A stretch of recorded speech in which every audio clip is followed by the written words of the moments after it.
Welcome to the NCDWI Guide podcast, where defenders of the Constitution assemble to prepare for courtroom battle and firm owners gather to develop marketing strategies that will revolutionize the practice of criminal defense. Here's your host, the NCDWI guy, Jake Minnick.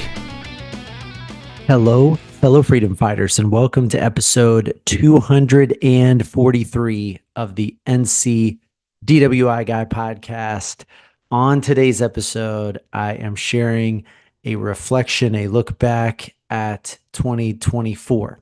We're gearing up for the new year, going into 2025, and I think top of mind for a lot of people is New Year's resolutions, or if you're planning for your business years, it's what are your goals going into 2025. And everybody is excited to have a fresh slate. Everybody is excited to put out big ideas and events and plan the year going into 2025.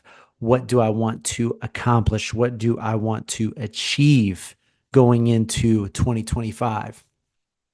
But as we stand here at the end of 2024 and look back at this past year, I don't think that most people, when they do kind of an end of year reflection, look at their goals list and say, did I read the 12 books that I had said I was going to read? Yes or no? Check. Did I exercise, whatever it might be, 250 days or 3 times a week or whatever it might be? Check. Did I go to these vacation spots that were on the kind of plan list for 2024? Check. Most people don't go through their goals that they have, their resolutions that they have at the beginning of the year and just say, did I do or did I not do this? Check, check, check. That would be how you would think you would evaluate a great year if you were trying to see if it was a year of success or a year of failure. Did I accomplish my dreams and goals or did I not? And I think that goals, both personal and professional, are extremely important in order to achieve wins, to achieve success, an important measuring stick for how you're moving along the path. But when we sit here and we look back at 2024, most of us are not concerned with the kind of goals list, the New Year's resolution list that we came up at the beginning of the year or in late 2023. Most of us look back and evaluate our win or loss of a year based on events and based on relationships that we had in our year. This is, I think, why a lot of people sitting in a retirement home experience so much regret if they left relationships and important events on the table. Because no matter how deep your to-do list, no matter how deep your resolution list, no matter how deep your goal list, if you don't have the right relationships in your life and a focus on those relationships, then you're going to have a lot of regret. And so I think when we look back and kind of evaluate, what big and important and successes did I have in my life, that kind of yields where we should be spending our time and inputting how we want to build our 2025. And for me, this year, my 2 biggest wins, and I shared this during our team huddle this past Wednesday, but my 2 biggest wins on the personal end of things was our family's move to the coast. We moved to the coast in September, and that has allowed us as a family to spend a significant amount more time together as a family unit. And we are still figuring out the dynamic of that and figuring out the schedule and the routine. It was kind of a wild finish to 2024, but I can already start to see the fruits of that added time, that extra intentional time spent together as a family unit. And so I'm incredibly grateful for the opportunity to make that happen. And I am incredibly excited about how that is going to change our family dynamic going into 2025. So that's top personal win on my end. Top professional win, to be very specific, was also in September, and it was day 2 of the Freedom Fighter Summit. I've talked about this a little bit here in some past episodes during the endurance series that we had.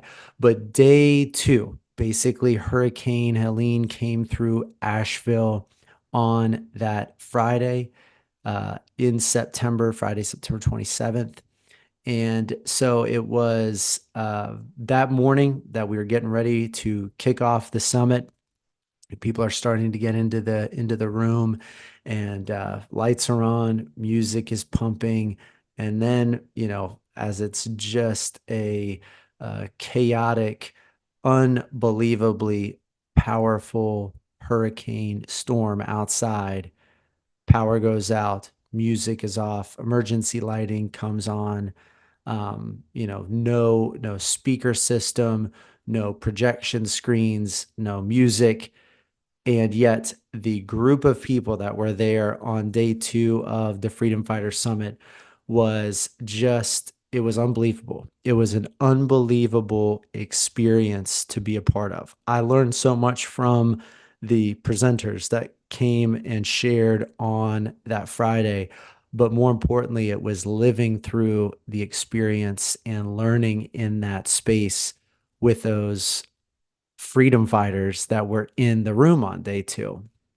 And then that night, after the summit had finished up, all roads out of Asheville were apparently shut down. People had tried to leave the hotel area to head home, basically got blocked on the interstate, turned around and came right back to the hotel. And so effectively everybody that started the day on day 2, absent Andy Kite, who was able to make it back home to Waynesville, fortunately left about noon on day 2, but everybody else that was there on day 2, for the most part, stayed at the summit. We had a few people that tried to get back to Charlotte and Salisbury that ended up stuck in traffic, and they had their own experience and adventure to tell when they finally did arrive safely home. But the people that stayed there on day 2, and particularly for me with our team that evening, we were sitting out on the porch of the hotel. We were sharing stories. We played some games together. We shared some drinks together, and it was just a incredible moment of bonding, an incredible moment of culture building, both within our firm and within that greater freedom fighters community that can't be replicated. And so it wasn't on the list. The Freedom Fighter Summit was on some of the goals going into 2025 or 2024. Having a specific amount of people at the summit, getting just A+ speakers at the summit, having the right experience. All of these kind of logistical things were part of the, so to speak, goal of delivering an incredible Summit 2.0.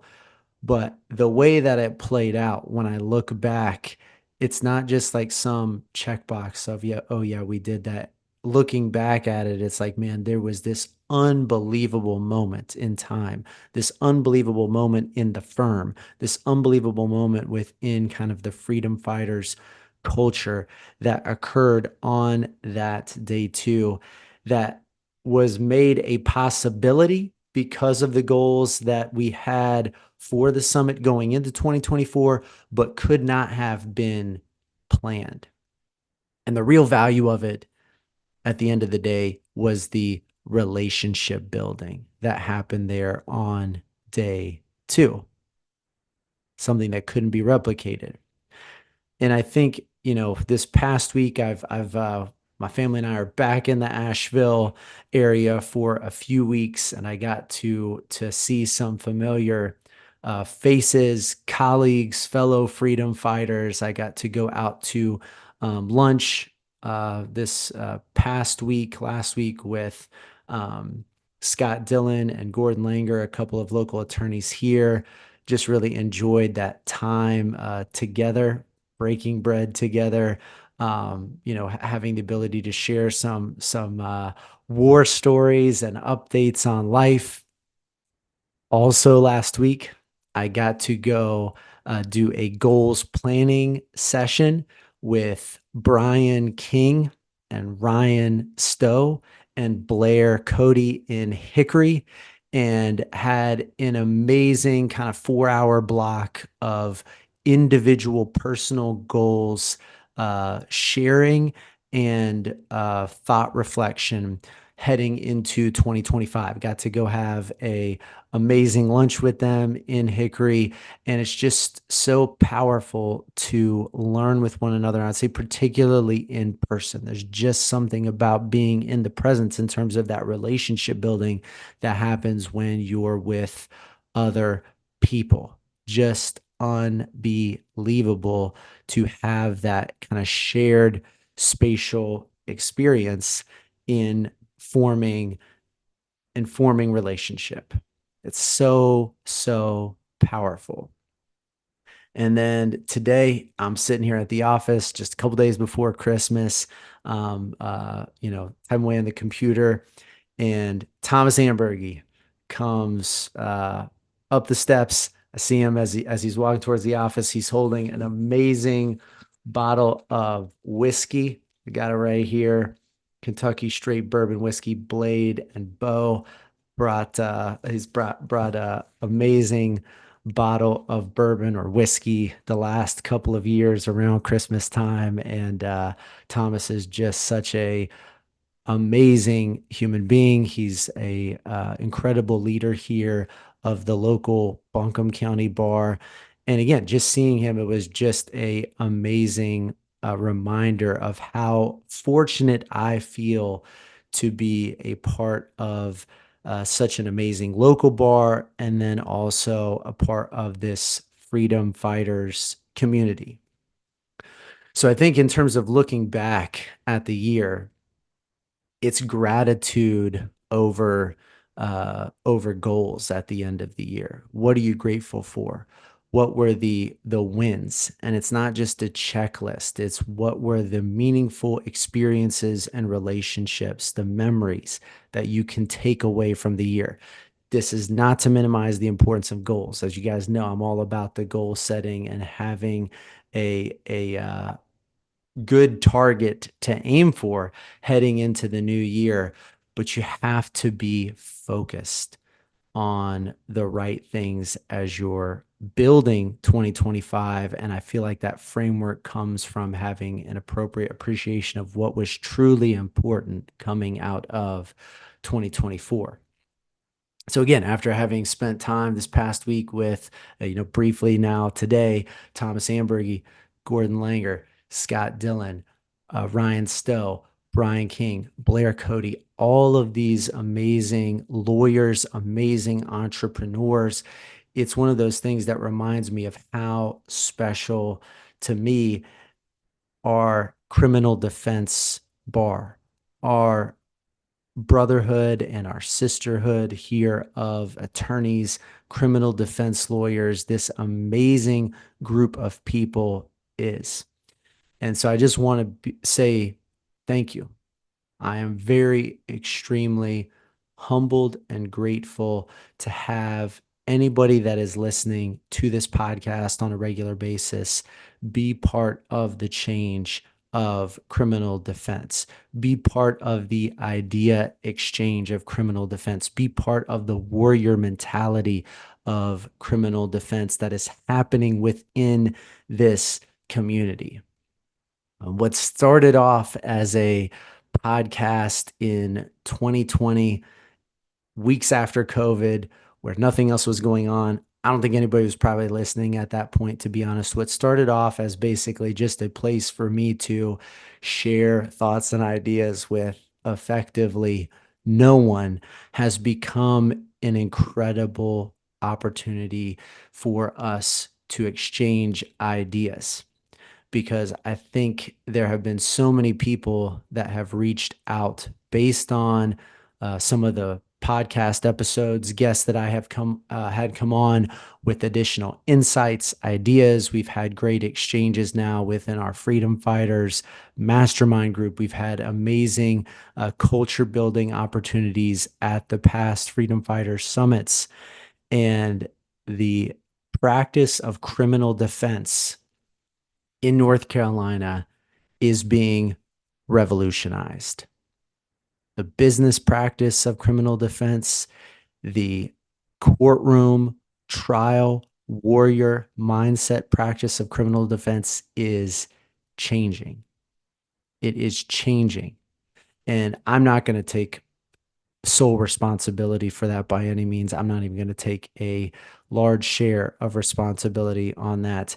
My contribution has been pretty minimal. It's to sit in front of a microphone for an hour a week and get amazing insights a lot of times from the guests that I have on the podcast. So I'm just extremely honored and humbled to be able to sit here and soak in the great information.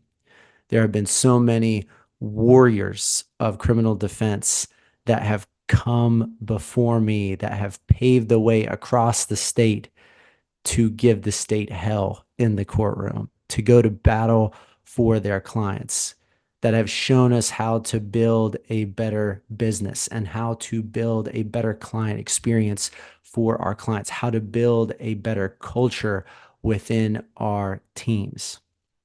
And so as I sit here, this podcast is going to air on Christmas Day. I wish each and every one of you who is listening, who is a part of this culture change, a very Merry Christmas.